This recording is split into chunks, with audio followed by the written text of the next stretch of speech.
Grève du 6 avril, transport, école, énergie. À quoi s'attendre ce jeudi? Les syndicats entendent maintenir la pression pour cette 11e journée d'action. Si le trafic dans les transports en commun semble s'améliorer, des perturbations sont à prévoir dans plusieurs secteurs.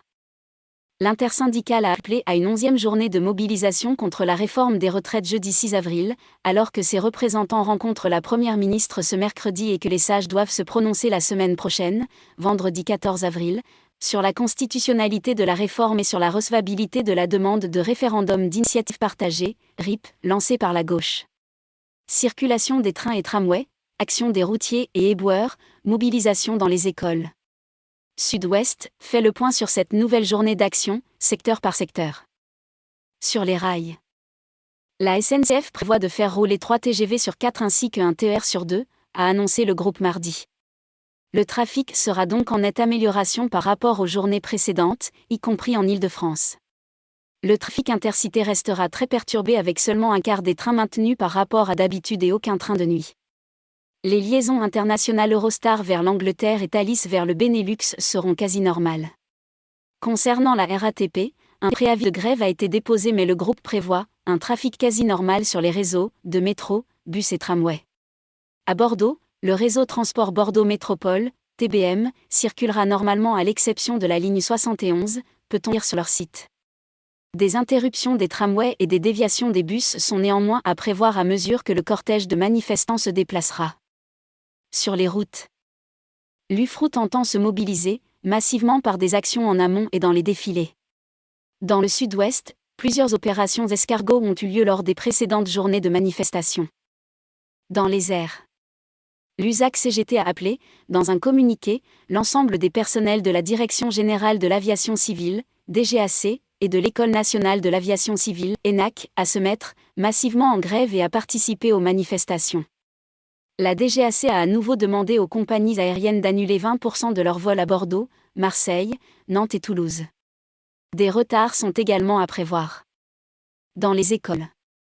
La FSUSNUIPP, premier syndicat dans les écoles maternelles et élémentaires, entend aussi maintenir la pression.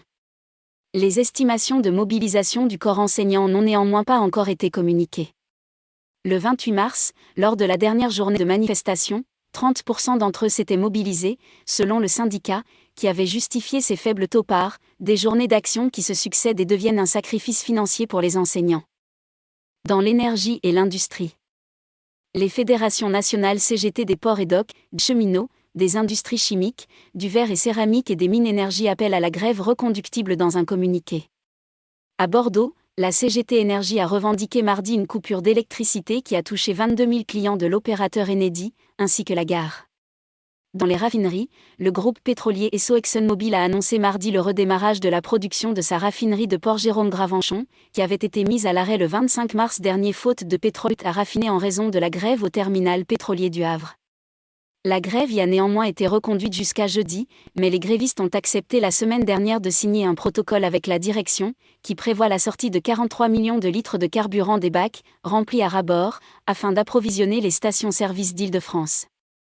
Dans la même optique, la raffinerie voisine du groupe Total Energies, à Gonfreville-Orcher, la plus grande de France, a fait l'objet de réquisitions de salariés de la part du gouvernement et expédie depuis lundi matin des carburants vers l'Île-de-France. La plupart des départements de la région parisienne voient le tiers de leurs stations-service touchées par des pénuries de super-samplon, alors que le sud-ouest semble pour le moment relativement épargné. Cette raffinerie est toutefois la seule dont la production est encore arrêtée en raison de la grève, d'autres raffineries étant affectées par des problèmes techniques ou des opérations de maintenance. Chez les éboueurs. La CGT de la filière déchets et assainissement a déjà appelé à une nouvelle grève reconductible à partir du jeudi 13 avril.